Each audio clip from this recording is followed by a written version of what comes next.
Klaten, Lombok Tengah. Lombok Tengah. Apa kamu mau menyampaikan apa pada saya? Oh, saya menanya. Iya, boleh nanya, boleh. Tidak usah malu-malu. Apakah orang cacat itu bisa jadi dokter, Pak? Dokter? Bisa. Kenapa tidak bisa? Yang cacat kalau kecuali cacat mental karena ini tidak bisa. Tapi kalau cacat tubuh pasti bisa.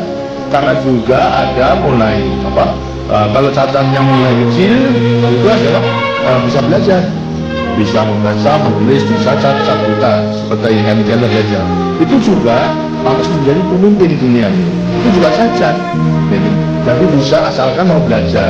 Lantas belajarnya ada huruf sendiri kalau orang orang cacat mata buta itu ada hurufnya sendiri. Jadi bisa itu. Tidak perlu khawatir. Tadi ada anak-anak yang cacat tadi, ya tidak perlu khawatir. Bahasa sholat cacat itu tidak ada gunanya. Masih ada gunanya. Yang penting adalah semangatnya, semangat dan kami semangat mengabdi pada negara dan bangsa ini, dan semangat untuk menolong sesama manusia. Semuanya bisa dalam batas kemampuannya masing-masing. Karena itu mulai kecil harus kita mempersiapkan diri mempersiapkan diri. Sabar nih, ya, betul. Nama saya Ruri Prihatin Lubis dari Sumatera Utara, Kota Madia, Medan. Horas ya. Pak, saya mau tanya, berapa jumlah penduduk Indonesia yang tinggal di garis kemiskinan? Kemiskinan seluruhnya 190 juta rakyat Indonesia yang masih hidup di bawah garis kemiskinan. Sekarang tahun 93 kita sensus itu masih 25 juta 25,9 juta rakyat Indonesia. Dan yang menempati kurang lebih 20.660 desa tertinggal. Masih banyak kan? Banyak, Pak. Tapi juga yang sudah kita entaskan daripada kemiskinan juga sudah banyak. Selama 25 tahun ini dari 60% sekarang tinggal 13%. 13% dari jumlah yang sudah lebih tinggi. Jadi sudah banyak yang kita tebal, tapi masih ada yang juga belum menikmati pembangunan itu, masih hidup di bawah garis kemiskinan. Karena itulah kita masuk pemerintahan itu berjuang untuk mengentaskan mereka. Ya, karena anak-anak pun juga nanti bisa membantu di desa masing-masing, ya. Nah, ya. Terima kasih, Pak. Ya, lagi.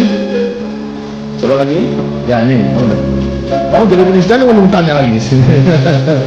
Nama saya Andi Pedal Patagani, berasal dari Kabupaten Bone, Sulawesi Selatan. Saya mau tanya, sejak kapan Bapak bercita-cita menjadi presiden? Wah, ini ya. Sebenarnya kalau terus terang karena kehidupan saya dulu pada waktu dalam penjajahan sangat menderita. Sekolah aja dapat dikatakan tidak mudah. Satu desa itu yang sekolah hanya saya sendiri, lainnya tidak. Begitu pula mereka ada. Dan kehidupan pada waktu itu memang tidak mudah. Tidak hanya sekolah, tapi hidup sehari-hari pun sudah susah. Tidak seperti sekarang, kamu itu sudah menikmati daripada hasil perjuangan dan hasil pembangunan. Cita-cita saya pada waktu itu hanya ingin berjuang saja, berjuang untuk membebaskan diri dari penjajahan, dan telah berhasil. Sekarang berjuang untuk mengisi kemerdekaan itu. Jadi terus terang saja dulu saya tidak punya cita-cita menjadi presiden, ya.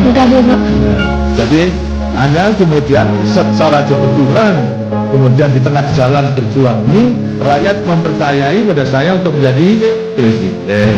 Jadi lain. Kalau kamu boleh cita-cita, tapi dulu saya tidak mungkin untuk cita-cita yang menjadi presiden itu tidak mungkin. Ya.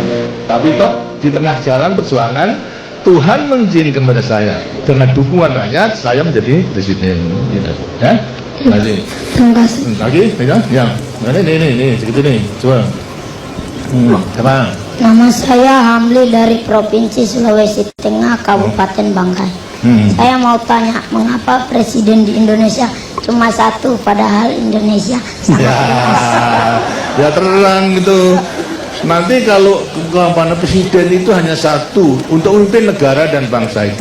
Kalau sampai 2-3 itu nanti lantas tidak bisa berjalan dengan baik, banyak pemimpin, banyak kapten, kemudian lantas ya negara menjadi rusak gitu.